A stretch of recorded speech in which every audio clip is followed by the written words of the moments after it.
My name's Keith Johnson, turning 42 this year. I graduated college and immediately started working at a trading company, but I couldn't adjust to it at all. Now, I'm working at a coffee shop run by my uncle. After 12 years of service at the trading company, I lived somewhat of a jobless life. I lost interest in everything, even social interactions became a dread. My lifestyle could be easily described as reclusive. The person who brought me out of this was my uncle. A man so obsessed with coffee that he opened up his own specialty shop. In the beginning, I started helping out in the shop somewhat aimlessly, but I soon found myself increasingly captivated by the allure of coffee. Looking back, I'm convinced that this was my uncle's strategy.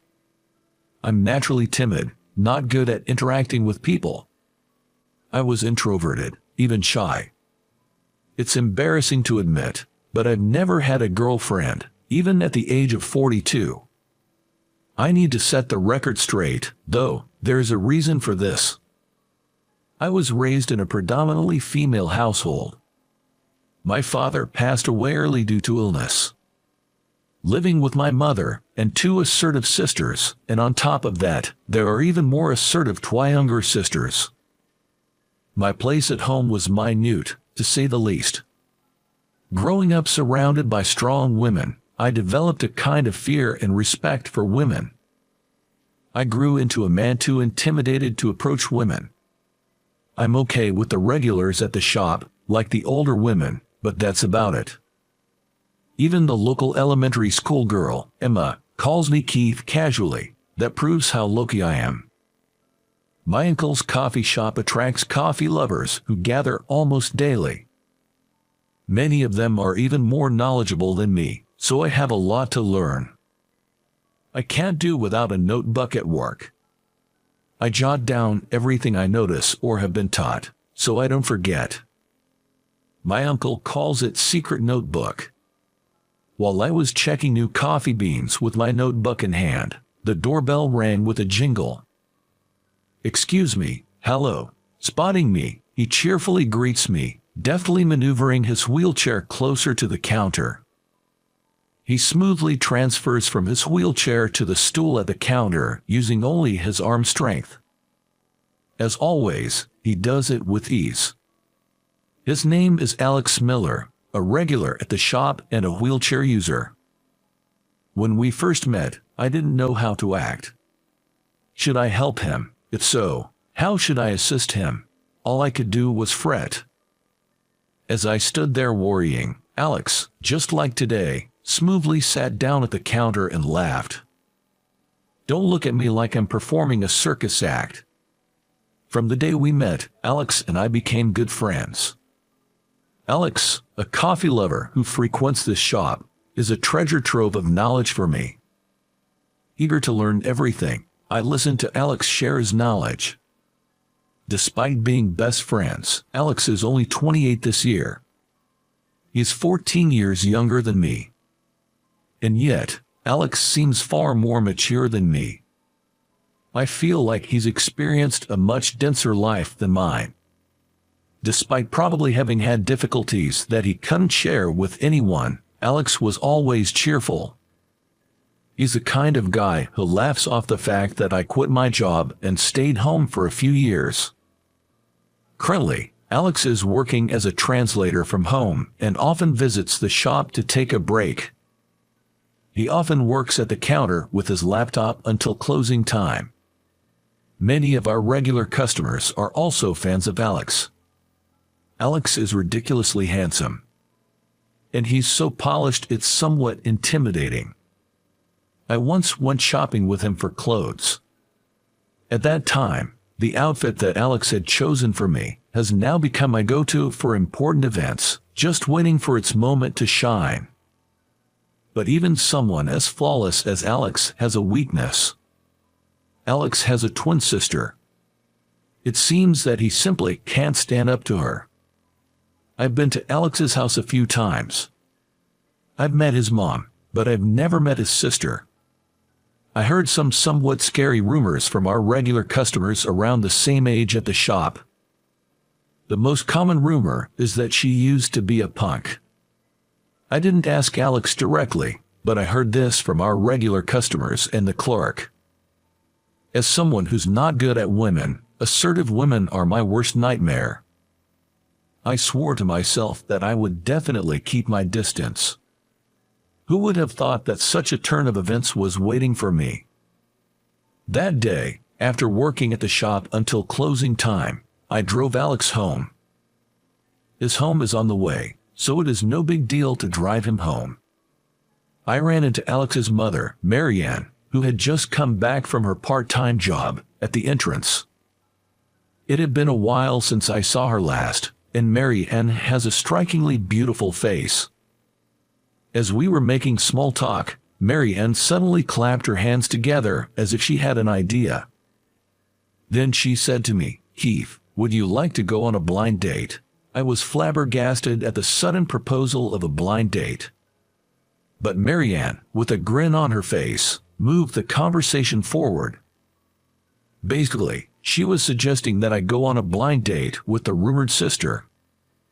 The ex-delinquent almost slipped out of my mouth, but I managed to hold it back.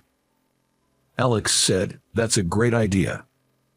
Surrounded by the parent and child, I felt cornered with no way out. She's a bit older, but I think a gentle guy like you would be perfect for Evelyn. That was the first time I learned her name. Apparently, she's currently living alone and working as an office worker at a printing company in the neighboring town, Nebraska. The fact that she hasn't been around since she started working only fuels the ex-troublemaker theory. But I don't know anything about her, and shouldn't her thoughts on this matter too? Marianne smiled at my flistered response. "Everyone's a stranger on a blind date, it'll be fine." I had no rebuttal to her completely reasonable opinion. In the end, they kind of pressured me into agreeing to just meet her. Sooner is better, and the date and location were decided on the spot. Marianne was quick to set everything up before I could change my mind. The following Sunday, a somewhat fancy cafe in the middle of a park.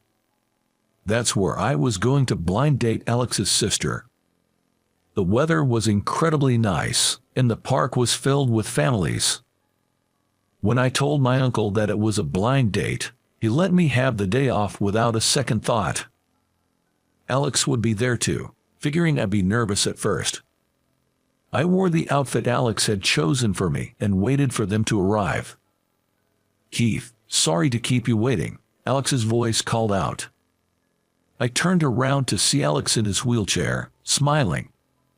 Standing behind him was a woman who looked just like him, a real beauty. Upon seeing her, I was momentarily lost for words. I thought, I've never seen such a beautiful woman before. She had the same face as Alex, whom I was so used to seeing, but she was incredibly beautiful. And she looked very grumpy. Probably forced to come here by Alex. Her face seemed to be saying, "I'm not happy about this." "Oh, this is my sister, Evelyn. She's a 28-year-old office worker." Evelyn gives a small nod in response. I nod my head and mumble, "Nice to meet you." I was already nervous about this blind date. Besides, I saw such a beauty, I couldn't find the words to say. "Are you both nervous?" Alex teases. Without missing a beat, Evelyn's hand slaps the back of Alex's head. She's quick. There might be some truth to the rumor that she used to be a bit of a wild one. "Don't tease people like that," Evelyn says in a slightly husky voice. For someone like me, who isn't a fan of the high-pitched voices typical of some girls, Evelyn's voice was perfect. I don't remember much of what happened after that.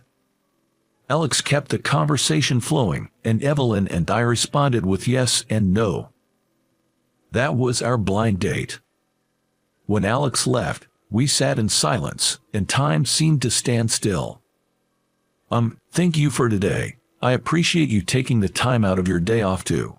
Evelyn's eyes meet mine as I begin to stutter.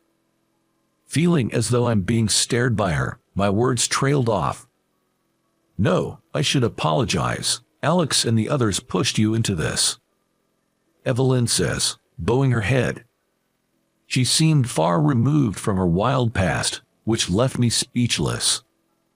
As I sat in stunned silence, Evelyn stood up, quickly grabbed the check, and said, "Well then," before leaving. Her brisk movements didn't give me a chance to stop her, leaving me stunned. I didn't expect to be left alone. And she even paid the bill.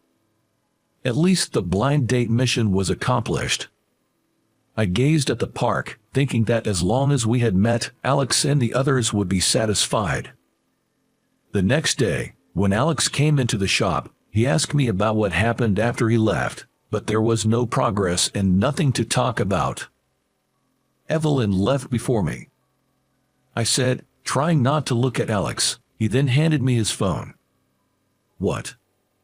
Call Evelyn and set up the next date. I pushed Alex's phone back, repeating, I can't do that. She seemed so unhappy, and I was sure she didn't want to see me again.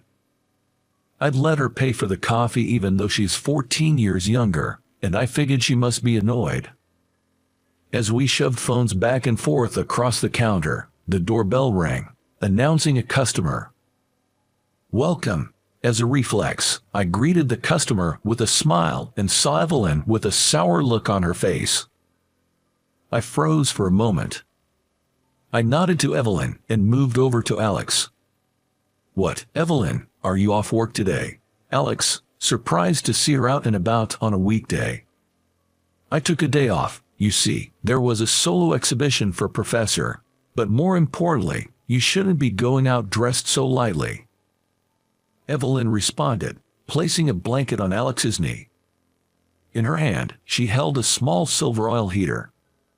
She probably brought it because she was concerned about Alex, who tends to feel unwell when it gets cold.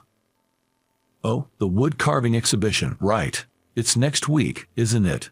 Apparently, she had come to help set up the wood carving exhibition that starts next week at the community center. Evelyn, a graduate of a fine arts college, seems to have majored in wood carving. It's difficult to make a living solely from it, so she's now selling small wooden carvings as a side job. I have some of my works there too. You should check them out, Evelyn said with a light smile. Her whole demeanor changes when she smiles. She has a beauty that seems somewhat irritable when she's not smiling, but when she smiles, she looks cute. It's a softer image than I had of her during our blind date, and it's quite a pleasant surprise. Maybe this is where I need to muster up my courage. I plucked up the courage to speak to Evelyn. Thank you for the other day, Evelyn. Upon hearing my sudden address, Evelyn seemed taken aback and her shoulders shivered. Without looking at me, she answered in a small voice, "You're welcome." For some reason, I didn't feel like she disliked me. I might be conceited, but she seemed shy. "Would you like to go out sometime?" I blurted out the words before I even realized it. It seems like my desire to know more about her got the better of me. Seeing her surprised look, I pressed on. Eventually, after my plea to go out on another date, Evelyn gave in. This was the first time I had ever pleaded so earnestly with someone. Of course, this was all thanks to Alex's support. I don't think I could have invited her out on my own. Our date was set for 3 days later. The meeting time was in the evening after work. I waited for her in front of a bookstore, our designated meeting place. She arrived right on time. It wasn't as tense as the blind date, but I was feeling jittery and couldn't calm down. Well, it was my first date, and I was nervous, so she probably felt the same way. I booked a Vietnamese restaurant, keeping in mind her preferences. This was also thanks to Alex's advice. Even after we arrived and settled at the restaurant, she seemed a bit jittery. She seemed disinterested in what I was saying, and I started to feel sad. The conversation wasn't flowing, and she wasn't eating much. Despite ordering a course filled with her favorite dishes, she seemed to find dining with me very unpleasant. She must have agreed to this date reluctantly because of Alex. As I thought about this, I started to feel more and more downcast. I had mustered up all my courage, but it felt like I had swung at thin air. "I'm sorry, I think I forced you into having this meal with me." As I put down my chopsticks and said this, Evelyn, who seemed surprised, looked at me. It might be the first time today that our eyes met squarely. "I'm sorry too, I wasn't really paying attention." She quickly apologized. Being considered by someone younger made me feel pathetic. It must have shown on my face. She looked at me with a truly apologetic face. "I promise I won't invite you out again, so please relax." Managing a smile, I relayed this to her. In response, she placed her hands together and bowed her head in front of me. "I'm really sorry. I'm so distracted thinking about Alex's date." Evelyn, with her hands together and bowing as if praying to me, apologized again and again. Tonight, it seemed Alex was also going on a date with a girl. And apparently, it would be their first time going out, just two of them. Alex was undoubtedly popular, but he never had a girlfriend. He told me once that he didn't want to bother the person he liked because he often had to be mindful on dates. That's why he didn't have a girlfriend. So, this was Alex's first date. I could understand why my sister, Evelyn, was on edge. I mean, there are many obstacles, like restrooms, steps, and stuff, right? I'm just worried if Alex might mess up in front of the girl he likes. Considering this, I made a suggestion to Evelyn. "Well then, let's go and secretly watch over Alex's date." Evelyn looked puzzled at my suggestion and exclaimed, "Huh?" She probably never imagined that I would suggest such a thing. I quickly stood up with the bill in my hand. "You know where they're having their date, right?" Evelyn nodded affirmatively and took my hand. I had heard that she did wood carving, and her palm, full of calluses, proved that she was serious about it. I was somewhat pleased to discover this new side of her. The place where Alex and his date were was close to the restaurant where we were dining. It was an Italian restaurant, well equipped with accessibility features. I went there with Alex a few times. Peering through the large window, I could see Alex and her. People passing by gave us suspicious looks as we hid across the busy street, secretly watching them. From what we could see, there didn't seem to be any problems. He was with a cute girl, reminiscent of cotton candy. They looked like a perfect couple. I thought Evelyn's concerns were unfounded. But, as she continued to intently watch the two of them, Evelyn's expression was dead serious. At that moment, I wondered if this might be the reason for the rumors about her past as a delinquent. "Hey, can I ask you something?" "What? I'm a bit busy right now," she replied, still focused on watching Alex. Watching over Alex in his company, Evelyn was indifferent to my questioning. "Is the rumor about you being a former delinquent true?" "What? Are you crazy? You just asked this to me." Taken aback by my question, Evelyn unintentionally stood up and shouted. Realizing that she would be noticed by Alex and his date if she wasn't quiet, she quickly crouched down and glared at me. "I don't fully understand what delinquent means, but I am not one," she said. So, I asked her why such a rumor had spread. She puckered her lips in irritation. The reason of it all was a fight with a classmate. Back in high school, there was a girl who often bothered Alex.